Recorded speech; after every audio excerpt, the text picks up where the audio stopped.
Okay, so we've got Drew here, and unfortunately this is the best video I have of him, which isn't even the full entire video, so that's just another reason to come back next week. We'll get some better video. Anyway, let's take a look at it. So there's already some good stuff happening here, right? We're into our knees.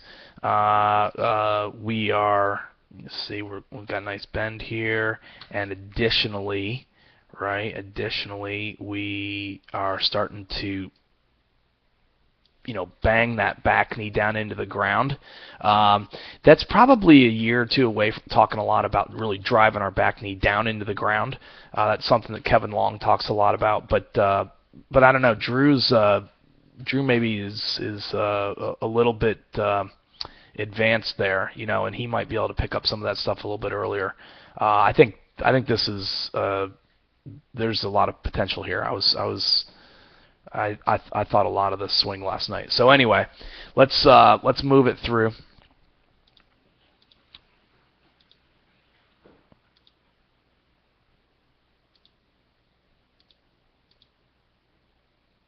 So there's good extension there with the arms. Now he's.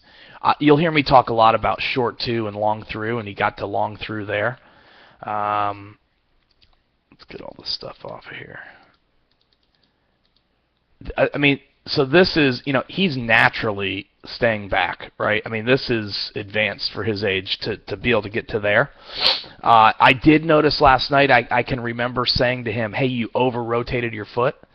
So it's great that he's rotating it, right? It's certainly an accomplishment, but there is a point that it's gone beyond where it needs to be, and it actually will promote a lack of balance. So let's just pay attention to that, right? If his foot over-rotates, we should let him know, and we should call that out. But his turn is very good. It looks and it feels to me like he's very comfortable in the swing. I would also show you that he's even finishing with his hands in the right position in terms of at the end of his swing up by his front shoulder. I think there's a lot of good stuff here. Let's just let it keep going through. And again, unfortunately, I don't have the video of his setup before he swings. But he's in a good spot there. His hands are close enough to his body. They're back by his shoulder. He's got the arm flex that we're looking for out of his front arm, right? He's comfortable already getting his hands where they need to be. So that's good. That's good. So there's a lot of good stuff here. And look, the guy looks like a ball player, right? Pants, belt, the whole deal. I think he wants to be there, which is half the battle. I would say this for anybody else that's watching this, right?